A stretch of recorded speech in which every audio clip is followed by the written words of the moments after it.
Hello and welcome to another episode of Let's Talk About It, the special edition Meet the Council. Today I'm super excited as we celebrate Martin Luther King Jr.'s birthday. I got the pleasure of welcoming Michael Harris, the chairperson of the DDC Council. Michael, welcome to the show. Thank you, sir. That sounded so professional. Hey, professional is what we do, and that is what we do. That is who we are. But again, welcome to the show. I'm excited to have you here. I'm excited for you to share who you are and your story with our viewers. Speaking of our viewers, if you have not already, please make sure you like and subscribe to our YouTube channel so you never miss an episode of the Let's Talk About It video series, where we work hard every day to bring you the full knowledge and the inspiration of people with disabilities, for people with disabilities, by people with disabilities, to change the world one video at a time. So, Michael, before we get into your story, which, as you can tell, I'm super excited about it. It's no joke. It's not a lie. It's all real. But before we get into that, can you share a little bit with us about how you came to join or even find out about the DDC Council? Manuel, to be honest with you, it was just a blessing in itself. Being a single father, fighting, not knowing at the time I was advocating, I was simply fighting for my daughter. And I wrote the Secretary of Education. I broke down a lot of different doors trying to find a means for help. I was just simply looking for help. And I got to the point where I actually, back in the day, used to have a Delaware State News, which was paper form. And in the back would be public notifications. So I started looking, and anything that said disability, I would go to. So the legislative would have subcommittees and committees on disability. And I was taking my story of my daughter to the subcommittees. And it just so happened that I can remember I went to one subcommittee, and Steve Yankman and Kyle was there. And I wanted so much to get someone to help me. And as they were listening, I was in the wrong place at the wrong time, but I was in the right place at the wrong time. Because afterwards, Kyle came to me and said, "Hey, listen, we can't address this here, but I think we have a place where you could come and share." And that was my exposure to the Delaware Disability Council. He told me the meeting, told me the place, and the next time they had it, I showed up. I remember showing up, and me being an African-American male, I don't see a lot of me in this area. I don't want to say this field, but in this area. And the first thing that struck me was when I walked in, I saw you. And honestly, that was the first time that I looked across the table and saw another one of me, per se. And I can remember being so humble because in the process, everything I was doing, it was, well, I'm just a father with a Down syndrome child. I'm just a father. And I can remember you stopping me and saying, "Hey, wait a minute. You're not just a father. You are a father." And that hurt my soul in a way that it made me stop. Because up until that point, I felt like I was always asking for a handout. That, this was something that you were, being allowed. I didn't realize in the sense of my fight, I'm not asking for nothing more than I'm supposed to have. So I really thank you for that process, because that bulb came on. And it came on to show me that, listen, I'm not in this by myself. This is not this thing that I'm fighting this fight by myself. I actually have a community. And ignorance is a thing that if you don't know, you can't be blamed for, or you can't be held accountable. But when that bulb came on that day, that's what made me say, okay, this is where I want to go. This is what I want to be about. You know, Michael, I remember the day, uh, like it was yesterday. I often refer back to that day that you walked in our conference room for that meeting for the first time, and when I heard you make that statement, it was like the light bulb may have went off for you, but at that moment, we connected. We connected not only as leaders but as men, as African American men. We connected, and if you remember at that time, I was the uh, the uh, the administrative specialist, which was not what I'm doing now. But I remember my first conversation with you. You didn't even really know me. You said something to me. He was like, "You're much more than just pushing paper." So it was at that moment that we connected, and I can't imagine where the council would be now without your leadership, even with your involvement as a man. So as we celebrate Martin Luther King birthday, I want to thank you in the middle of this video for your service to the people of Delaware and across this country. I know we're here to talk about the council, but the work here in Delaware has also been recognized nationally, and that is under your leadership, under your late night meetings of sitting around now the virtual table. But before that, we had to go into a room and eat some cold sandwiches, sometimes hot sandwiches, depending on what it was. But there was late nights and some strong conversations. So kudos to you for really stepping up. You mentioned being the chairperson. As I said, I remember the day you started coming around. How long have you been with the council? I'm on my second tour, so I've been here for 7 years. This is I just got my matter of fact, we didn't have this the first time, if you can see it. It's actually, listen, it's got a gold symbol and everything. I got with the oath and everything on the back of it. So I actually have official written documentation that I'm going to put it up in a frame. But I know remember this is one thing we had talked about as a council, to show some kind of representation of what you do. So I appreciate the governor for sending that. Yeah, that's what I call it. That's what I call it. Excuse me. That's what I call the gold seal of approval. That's how you know that's how you know it's not a joke. It's real. When they stick a gold star, it means something. It means something. So again, thank you for that. Michael, can you share just a little bit about the moment you mentioned not really seeing people that resemble you, when you first came to the DDC Council and really got involved. For maybe fathers or men that are watching this video, what would you say to those individuals that don't think they have a place at the table to advocate? Can you just share a little bit about what you would say to someone? I think that we all come with an individual ideal. We all have something, especially for me, my daughter. When I first stepped to the table, I was just simply fighting, fighting for what I felt was my daughter's needs to be productive in our society. And being an African American male, it was easy to see that I was unique, in the sense that you didn't see many of me across the board, even with the IEPs, all the training and events that we went to.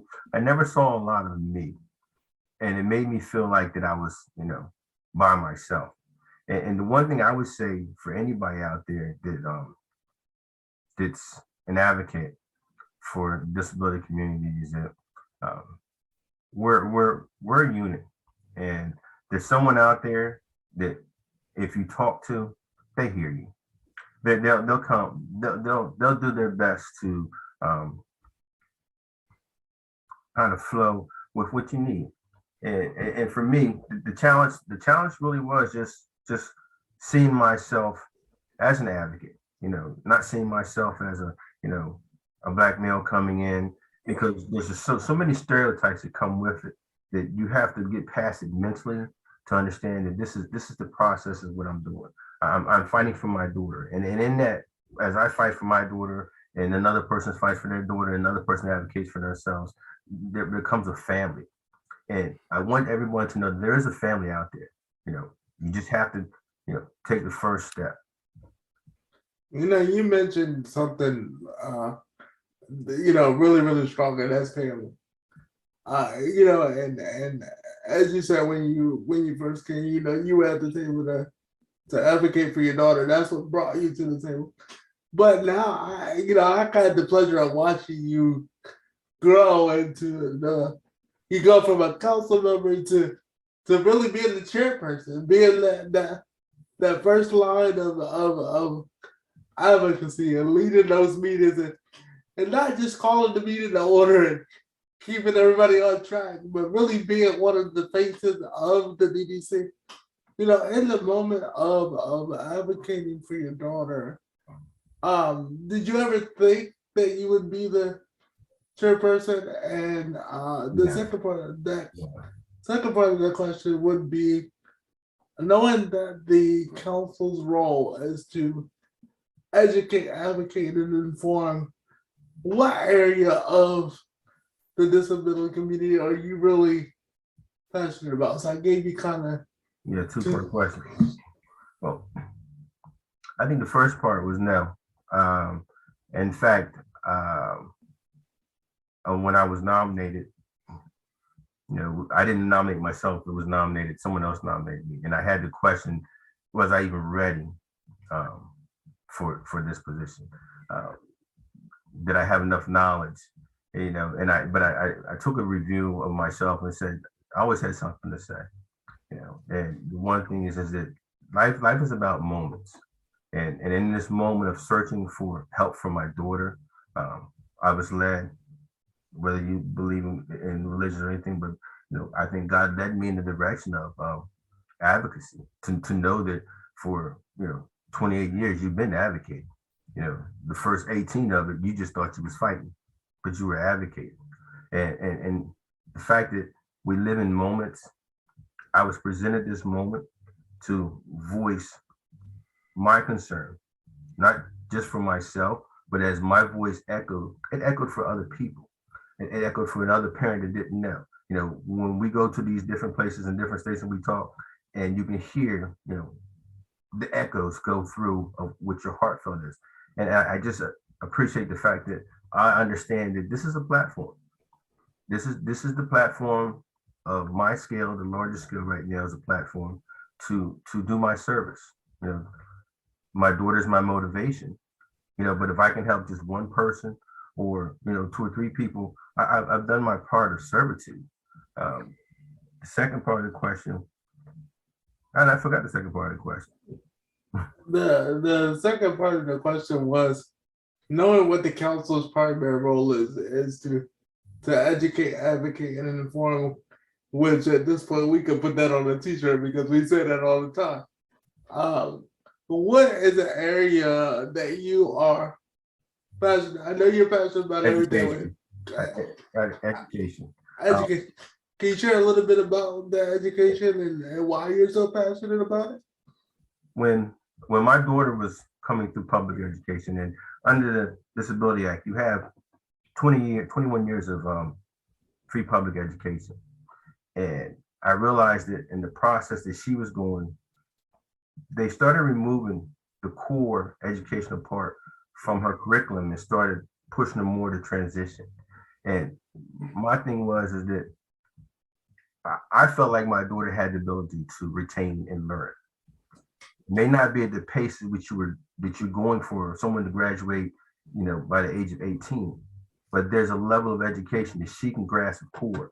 And my fight was, and it's funny because I had to fight in my IEP just to have 15 minutes of core academics, 15 minutes for her a day for her to read, and 15 minutes a day for her to have mathematics. And at that time, I thought I was doing a great thing. But because I didn't know what my rights were, she should have had more than that. So that ignorance of not knowing, I don't want to say created a failure, but it created a marking stone for me that I wanted to make sure that no one else, if I have a voice and someone hears, I want them to know that there are things that they're obligated to do. And you have to put people to the fire to make sure you get what you want for your daughter. So core education, and I think that, using 21 years instead of waiting, trying to push them out of high school, use those 21 years. And if the person, only learns to read at a fourth grade reading level instead of a sixth grade reading level or a ninth grade reading level, there's a reading level that they retain, and they're not coming out as a functional illiterate. So that has been my passion. And there's people like Dale, who's on here, that I met Dale before I even came to the council, and we had some heated conversations. And it's funny because at one time I seen Dale as an adversary, and now he's one of the few people that I go to all the time. So it's those connections are also part of being a part of this council.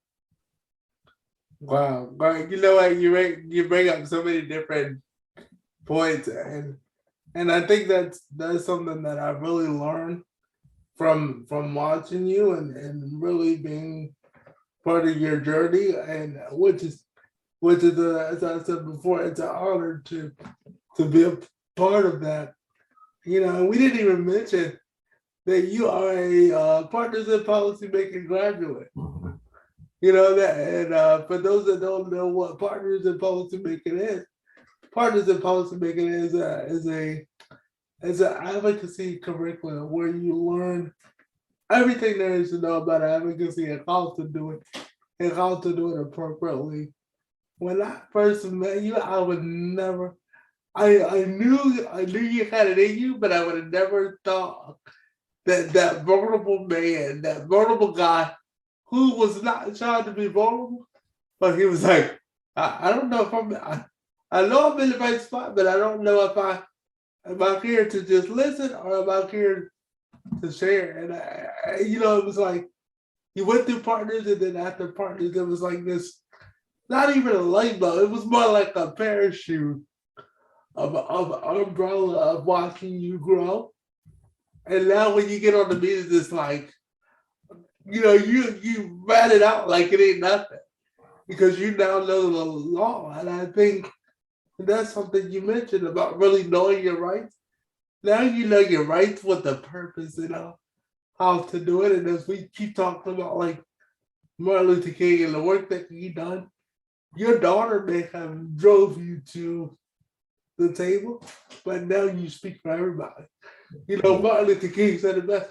My dream is that one day my 4 children, his 4 children may have been the driving force, but he fought for everybody. And I'll be remiss if I can't say I watched you go from the sky where you were, that Humble. it was about your daughter. Humble. I know it's about everybody. I entered very humble. Absolutely. And I guess life has a way of breaking you down to where when I walked in the door, I just wanted some help. And then once I got the help, I was given clarity of a purpose, and with that purpose for what I was fighting for, it allowed me to be in a community of purposeful people. I mean, if you meet the council, and everybody will meet the council, and I'm sure everybody says this, but we have a unique council. We have when you look at our council, we have a multi collection of people. Absolutely. We have people that like Nancy, who brings the Spanish community there. Wasn't there when I first got there, but we have a purposeful collection of people that are driven. and it just kind of fell into place for a natural process. Everything, sometimes you have to commit yourself a certain way, but this is natural. Talking about my daughter, fighting for this is natural, and that's the one thing that I'm grateful for, because in the process of where I was at to where I am now, I still have this sense of humility, but I understand our purpose, and I'm grateful for that. Absolutely, absolutely. And you mentioned, meet the council. As I said in the beginning, this is the Let's Talk About It, Meet the Council series. This series is around, the Meet the Council series is around because of a conversation we had. We already had the Let's Talk About It series, but you were like, you came to me and you're like, hey, I think we need to do a series on Meet the Council so people can get to know our council members and really promote the council. Can you share a little bit about your reasoning and your desire for this video series and what the hope is for you that will happen through these videos? Yeah, I think that, when you see the logo you have there, you see the DDC, and you see the commercialized part of it. You identify with that.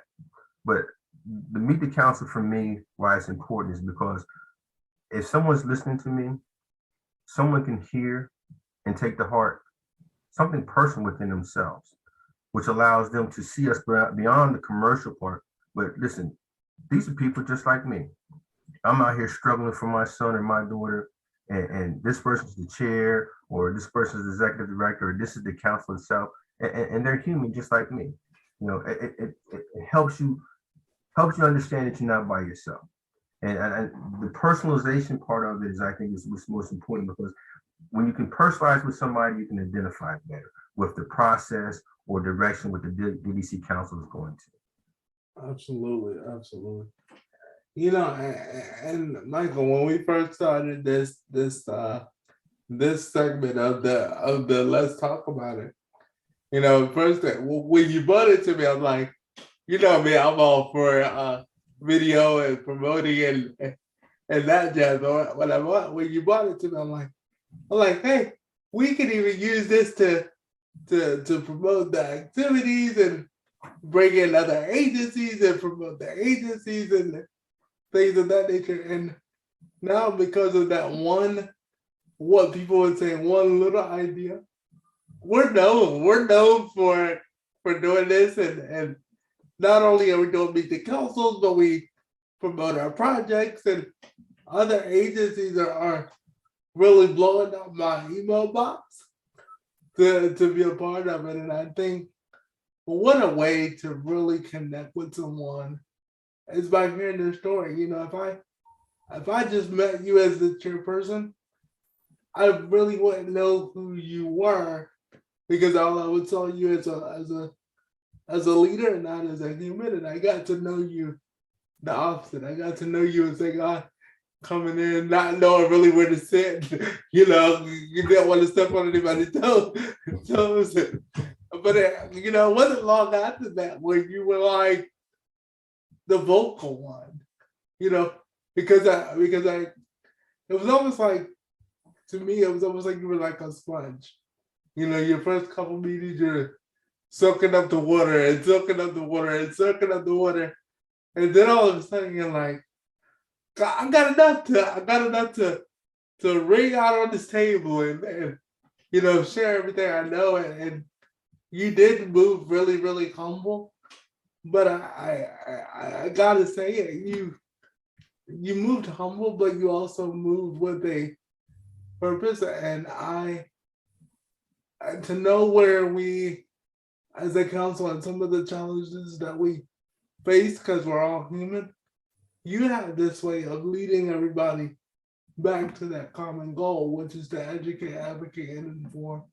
And I strongly believe under your leadership, the disability community, not just the council, but the disability community will not forever be the same. And when you brought it to me, I'm just like, Okay, let's go get everybody. Let me go get the executive director. Let me go get the vice chair, which we're scheduled to do one with the vice chair. But because of that one magical moment, we're nationally known, and I can't wait to see where this thing goes. Before we wrap up, I just got one final question for you. Michael, you've been the chair, you're on you call it your second tour, because it is a ride. Hey, I don't think it's a term, I think it's a tour, because it is a ride. Michael, as the chairperson, I know you talked about education and your desires there.